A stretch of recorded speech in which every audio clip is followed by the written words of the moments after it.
তো আসসালামু আলাইকুম বন্ধুরা। আজকে আমরা ট্রান্সফরমেশন অফ সেন্টেন্স নিয়ে আলোচনা করব। তো চলো শুরু করা যাক। তো প্রথমে আমরা দেখব যে অ্যাফার্মেটিভ সেন্টেন্স থেকে কীভাবে নেগেটিভ সেন্টেন্সে রূপান্তর করতে হয় সেই নিয়মগুলো নিয়ে এখন আলোচনা করব। তো যদি কোনো অ্যাফার্মেটিভ সেন্টেন্সে অনলি এবং অ্যালোন থাকে, অর্থাৎ যদি কোনো অ্যাফার্মেটিভ সেন্টেন্সে অনলি এবং অ্যালোন থাকে আর তা যদি আল্লাহ বা গড অর্থাৎ সৃষ্টিকর্তা অথবা কোনো ব্যক্তিকে নির্দেশ করে, তখন কিন্তু আমরা অনলি বা অ্যালোনের পরিবর্তে আমরা নান বাট ব্যবহার করতে হবে। অর্থাৎ অনলি বা অ্যালোনের পরিবর্তে কিন্তু আমরা এখানে নান বাট ব্যবহার করেছি। অর্থাৎ যদি একটা উদাহরণ দেখি, যে অ্যাফার্মেটিভ একটি সেন্টেন্স দেওয়া হলো এবং সেই সেন্টেন্সটি হলো only Allah can help us, অর্থাৎ শুধুমাত্র আল্লাহ তাআলা আমাদেরকে সাহায্য করতে পারে, এবং বলা হলো যে একে নেগেটিভ করো, তাহলে নেগেটিভ হবে none but Allah can help us. এরপর যদি কোনো অ্যাফার্মেটিভ সেন্টেন্সে অনলি বা অ্যালোন দ্বারা কোনো বস্তুকে নির্দেশ করা হয়, অর্থাৎ এর আগে আমরা কোনো ব্যক্তি, বস্তু বা সৃষ্টিকর্তাকে বুঝিয়েছি, এই নিয়মে বলা হয়েছে যে অনলি বা অ্যালোন দ্বারা যদি কোনো বস্তুকে নির্দেশ করে তখন কিন্তু আমরা নাথিং বাট ব্যবহার করবো। সেক্ষেত্রে অনলি বা অ্যালোন উঠে যায়, অনলি বা অ্যালোন এখানে উঠে গিয়ে কিন্তু নাথিং বাট ব্যবহৃত হয়।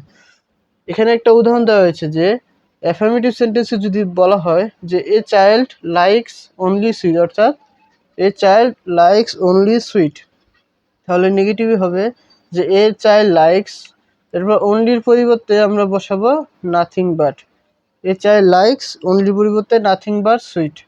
এরপর তৃতীয় নিয়মে বলা হয়েছে যে কোনো বাক্যে যদি অনলি দ্বারা কোনো সংখ্যাকে নির্দেশ করে, তাহলে সেন্টেন্সে সেই সংখ্যার পরিবর্তে কিন্তু আমরা নাথিং বাট ব্যবহার করতে পারবো। অর্থাৎ যদি সংখ্যা নির্দেশ করে, যদি কোনো সংখ্যা নির্দেশ করে সেখানে আমরা কিন্তু নট মোর দেন বা নট লেস দেন ব্যবহার করবো। অর্থাৎ সংখ্যা নির্দেশ করলে নট মোর দেন বা নট লেস দেন, এবং কোনো বস্তু নির্দেশ করলে কিন্তু নাথিং বাট। তো এখানে বলা হয়েছে যে হি ইজ অনলি 10, সে 10 বছর, তার বয়স হলো 10 বছর বয়স। তো হি ইজ নট মোর দ্যান 10, তার বয়স 10 বছরের বেশি নয়। এরপর অ্যাফার্মেটিভ সেন্টেন্সে যদি মাস্ট থাকে, তাহলে নেগেটিভ করার সময় কিন্তু আমরা মাস্টের পরিবর্তে ক্যান নট বাট বা ক্যান নট হেল্প ব্যবহার করব। তো মাস্টের পরিবর্তে আমরা লিখেছি যে ক্যান নট বাট বা ক্যান নট হেল্প ব্যবহার করেছি, এবং যখন আমরা ক্যান নট হেল্প ব্যবহার করব তখন আমাদের কিন্তু ভার্বের সাথে আইএনজি ব্যবহার করতে হবে, আর যখন ক্যান নট বাট ব্যবহার করব তখন ভার্বের সাথে আইএনজি ব্যবহার করতে হবে না। এরপর হলো বোথ এবং অ্যান্ড যুক্ত অ্যাফার্মেটিভ সেন্টেন্সকে যখন আমরা নেগেটিভ করব, তখন কখনো শুরু বা কখনো মাঝে, সেন্টেন্সের কখনো শুরুতে আবার কখনো মাঝে কিন্তু আমরা নট অনলি বাট অলসো ব্যবহার করতে পারবো। যেমন অ্যাফার্মেটিভ সেন্টেন্সে যে Rajib and Adib were good friends, negative যদি করি তাহলে not only Rajib but also Adib were good friends. এরপর ষষ্ঠ নিয়মে আমরা দেখছি যে এভরিকে যখন আমরা নেগেটিভ করব তখন কিন্তু আমাদের প্রথমে নো বসাতে হবে, সেন্টেন্সের স্ট্রাকচার অনুযায়ী প্রথমে দেয়ার ইজ নো বসাতে হবে। এরপর এভরি এর যে পরের যে অংশটি রয়েছে, যেমন এভরি এর পরের অংশ, সেটি বসিয়ে আমাদের বাট ব্যবহার করতে হবে। এরপর সেন্টেন্সের বাকি অংশ ব্যবহার করতে হবে, যেমন there is no one but hates a liar, অর্থাৎ কেউই একজন মিথ্যাবাদীকে বিশ্বাস করে না। তো there is no one but loves hates a liar, অর্থাৎ সবাই একজন মিথ্যাবাদীকে ঘৃণা করে।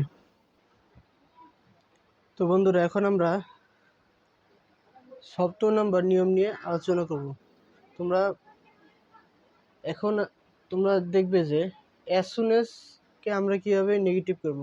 তো অ্যাজ সুন এজ কে খুব সহজেই নেগেটিভ করতে হলে অ্যাজ সুন এজ এর পরিবর্তে আমরা কি লিখব, নো সুনার হ্যাড। তো অ্যাজ সুন এজ এর পরিবর্তে আমরা লিখব নো সুনার হ্যাড, এবং সে বাক্যের যে কর্তা বসে, অর্থাৎ যে সাবজেক্ট রয়েছে বা সে বাক্যের যে কর্তা রয়েছে সেই কর্তাকে আমরা এরপর এখানে বসাবো, যে সে বাক্যের কর্তা। এরপর হলো সে বাক্যের মূল ক্রিয়ার পাস্ট পার্টিসিপলটা আমরা এর পরবর্তীতে বসাবো মূল ক্রিয়ার পাস্ট পার্টিসিপল। যে ক্রিয়াটি সংঘটিত হবে সেই ক্রিয়াটির পাস্ট পার্টিসিপল আমরা বসাবো। এরপর সে বাক্যের বাকি অংশটি আমরা বসাবো। এরপর দেন বসাবো এবং দ্বিতীয় বাক্যটি বসাবো। তো এই স্ট্রাকচারটির মাধ্যমে আমরা অ্যাজ সুন এজকে আমরা নেগেটিভ করতে হবে। স্ট্রাকচারটি খুব গুরুত্বপূর্ণভাবে আমাদের মনে রাখতে হবে যে প্রথমেই আমরা অ্যাজ সুন এজ যে থাকবে সেন্টেন্সে সেই অ্যাজ সুন এজটাকে আমরা বাদ দেব। সেই অ্যাজ সুন এজের পরিবর্তে আমরা নো সুনার হ্যাড বসাবো। নো সুনার হ্যাড বসানোর পরে সে বাক্যের যে কর্তা রয়েছে সেই কর্তাকে বসাতে হবে এবং সে বাক্যের যে মূল ক্রিয়া রয়েছে সেই বাক্যের মূল ক্রিয়ার পাস্ট পার্টিসিপল বসাতে হবে। অর্থাৎ সে বাক্যের মূল ক্রিয়ার পাস্ট পার্টিসিপল আমরা বসাবো এবং সেই বাক্যের যে বাকি অংশ সেই বাকি অংশটি বসাবো এবং দেন বসাবো এবং দ্বিতীয় বাক্য বসাতে হবে, অর্থাৎ দ্বিতীয় বাক্যটি বসাতে হবে। যেমন একটা উদাহরণ দেই যে অ্যাফার্মেটিভ সেন্টেন্সে যদি বলা হয় যে as soon as the thief saw the police he ran away, অর্থাৎ ডাকাতটি পুলিশকে দেখার সাথে সাথেই দৌড়ে পালিয়ে চলে গেল। তো নেগেটিভে কি হবে, আমরা অ্যাজ সুন এজকে আমরা বাদ দেব। অ্যাজ সুন এজের পরিবর্তে আমরা লিখবো no sooner had. No sooner had লেখার পর লিখবো এরপর যে কর্তা রয়েছে সেই বাক্যের কর্তা হলো থিফট, অর্থাৎ থিফটটি তো পালিয়ে গেল, তাই না? থিফট তো পালিয়ে গেছে, তো সেই সেন্টেন্সের কর্তাও হবে কি থিফট, অর্থাৎ চোর কর্তা হবে। তো থিফট স দ্য পুলিশ, অর্থাৎ এরপর সেই সেন্টেন্সটার বাকি অংশ আমরা বসাবো স দ্য পুলিশ। বসানোর পরে দেন হি র্যান অ্যাওয়ে, অর্থাৎ পুলিশকে দেখার সাথে সাথেই সে পালিয়ে চলে গেল, দেন হি র্যান অ্যাওয়ে, এভাবে। এরপর সুপারলেটিভ ডিগ্রিযুক্ত বাক্যকে নেগেটিভ করার নিয়ম হলো প্রথমে আমাদের নো আদার বসাতে হবে। নো আদার বসানোর পরে যে সুপারলেটিভের পরের অংশ রয়েছে সেই পরের অংশটি বসাতে হবে এবং এরপর আমাদের ভার্ব বসাতে হবে, এরপর সো বসাতে হবে, এরপর সুপারলেটিভ ডিগ্রির যে পজিটিভ ফর্মটা রয়েছে সেই পজিটিভ ফর্ম আমরা বসাবো, এরপর অ্যাজ বসাবো এবং প্রদত্ত সেন্টেন্সের যে সাবজেক্টটি রয়েছে সেই সাবজেক্টটি আমরা বসাবো। যেমন অ্যাফার্মেটিভ সেন্টেন্স হলো হি is the best boy in the class, অর্থাৎ যে সুপারলেটিভ ডিগ্রিতে যে অ্যাফার্মেটিভ সেন্টেন্সটি এখানে দেওয়া হয়েছে সেই অ্যাফার্মেটিভ সেন্টেন্সে বলা হয়েছে যে he is the best boy in the class, সে ক্লাসের সবচেয়ে ভালো ছেলে, অর্থাৎ সবচেয়ে ভালো ছেলে। তো এখানে আমরা নেগেটিভ করতে হলে কী লিখবো, যে আমরা লিখবো যে no other boy in the class, no other লিখবো, সূত্র অনুযায়ী নো আদার বসাবো, তারপর যে সুপারলেটিভের পরের অংশ অর্থাৎ নো আদার সুপারলেটিভের পরের অংশ কি ইন দ্য ক্লাসটা বসাবো, এরপর is as good as he, অর্থাৎ অ্যাজ গুড অ্যাজ হি, অর্থাৎ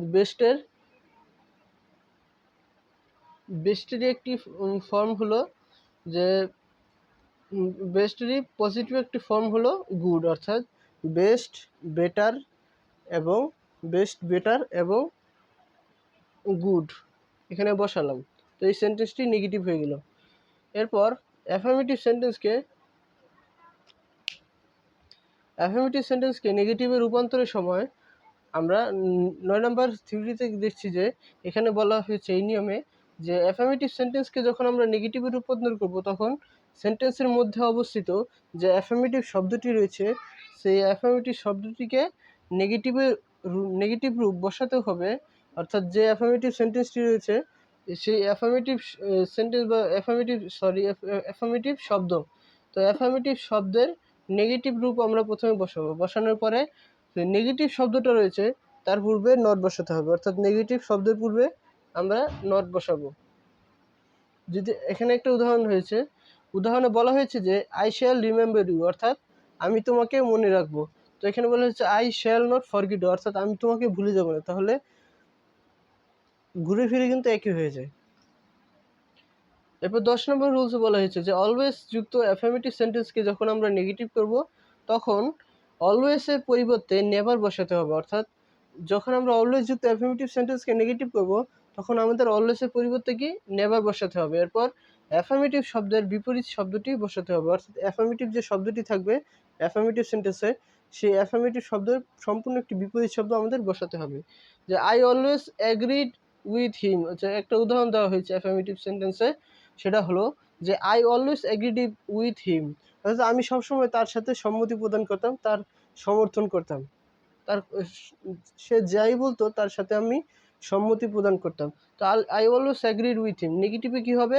নেগেটিভ হবে যে I never disagreed with him, অর্থাৎ আমি তার অসম্মত ছিলাম না, অর্থাৎ আমি তার সবসময় কথা মেনে চলতাম এবং আমি তার সাথে কখনো অসম্মতি প্রকাশ করিনি। I never disagreed with him. তো এরপর আমরা দেখবো 11 নম্বর রুলসে বলে যে কীভাবে টু রুলস, টু রুলস বলা হয় কারণ প্রথমে টু থাকে, এরপরও সেন্টেন্সের শেষের দিক দিয়েও কিন্তু টু থাকে। তো এক্ষেত্রে টু এবং টু যুক্ত অ্যাফার্মেটিভ সেন্টেন্সকে যদি আমরা নেগেটিভ করতে চাই তাহলে আমাদের এই স্ট্রাকচারটি মনে রাখতে হবে। স্ট্রাকচারটি কি?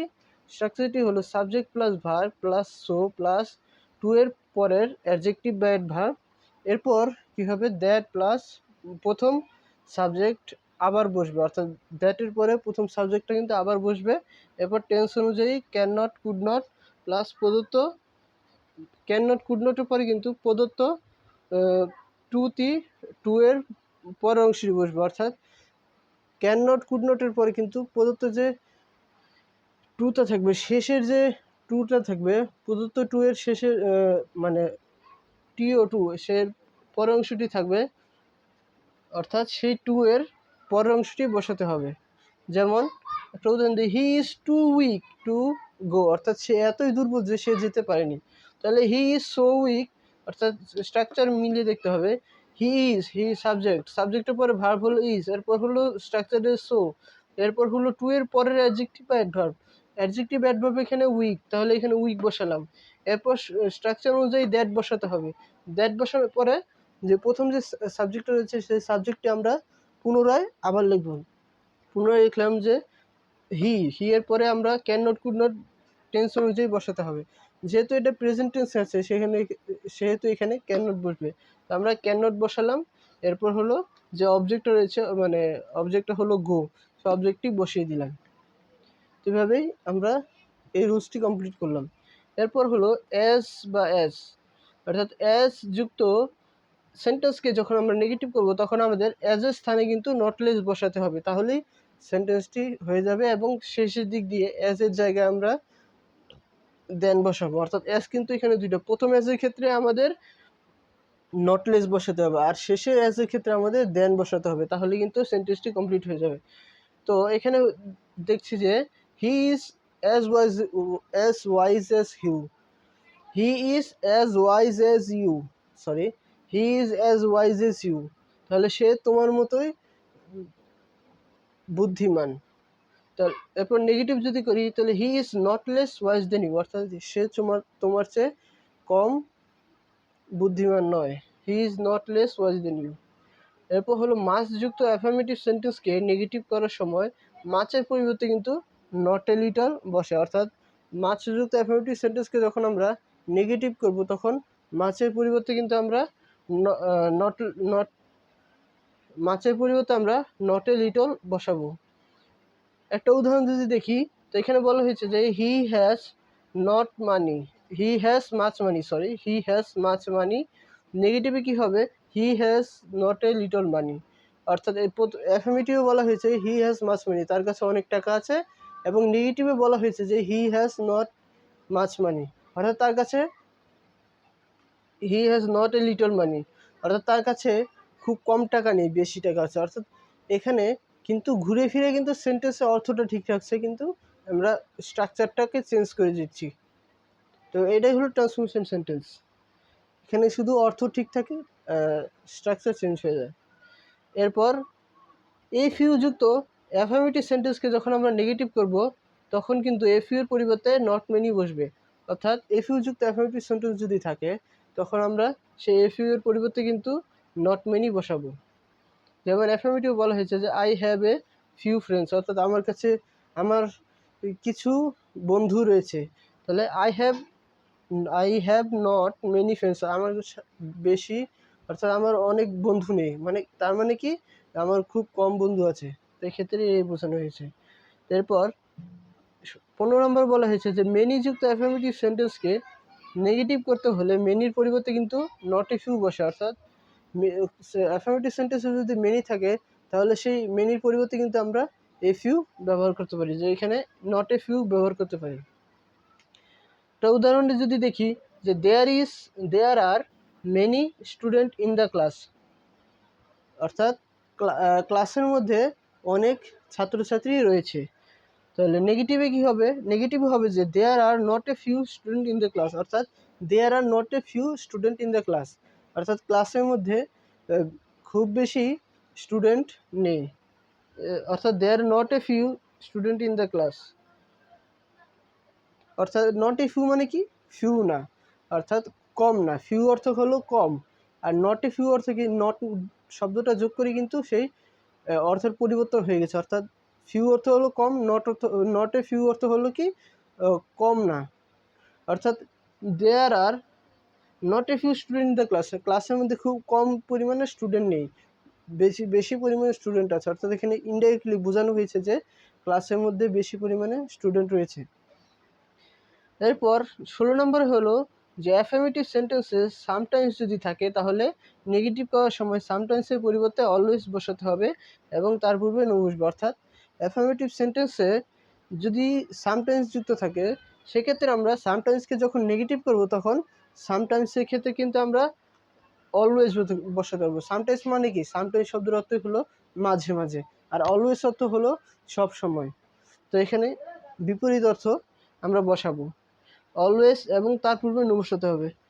তাহলে অলওয়েজ বসালে কিন্তু সবসময়, অর্থাৎ সামটাইমসের সম্পূর্ণ বিপরীত অর্থটা চলে আসে। এখন যদি অলওয়েজের আগে নো বসিয়ে দিই তাহলে কিন্তু আমরা ঘুরে ফিরে অর্থটি সামটাইমসই দাঁড়াচ্ছে। তো এখানে আমরা নো বসাবো, তার পূর্বে অলওয়েজ বসাবো এবং তার পূর্বে আমরা নো বসাবো, অলওয়েজের পূর্বে নো বসাবো। তাহলে অ্যাফার্মেটিভ সেন্টেন্স যদি দেখি যে my friend sometimes visit me, অর্থাৎ আমার বন্ধু মাঝে মাঝে আমাকে দেখতে আসে, আমার সাথে দেখা করতে আসে। তো যদি একটা এর নেগেটিভ করি তখন আমরা দেখব যে my friend does not always visit me, অর্থাৎ আমার বন্ধু সবসময় আমাকে ভিজিট করে না, অর্থাৎ আমার বন্ধু সবসময় আমাকে ভিজিট করে না, অর্থাৎ নট অলওয়েজ, সবসময় আমাকে ভিজিট করে না। তো এক্ষেত্রে কিন্তু ঘুরে ফিরে অর্থটি একই থাকছে কিন্তু সেন্টেন্সটার স্ট্রাকচার ভিন্ন হয়ে যাচ্ছে, স্ট্রাকচার অনুযায়ী সেন্টেন্সটি নেগেটিভ হয়ে যাচ্ছে। তো এটাই হলো যে ট্রান্সফরমেশন অফ সেন্টেন্সে অ্যাফার্মেটিভ থেকে আমরা কীভাবে নেগেটিভ করতে হবো, এই নেগেটিভের যতগুলো রুলস রয়েছে সবগুলো নিয়ে আজকের এই ভিডিওতে আলোচনা করলাম। তো তোমাদের সবাইকেই আমার ভিডিওটি শেষ পর্যন্ত দেখার জন্য ধন্যবাদ। আজকের জন্য এই পর্যন্তই। আল্লাহ হাফেজ।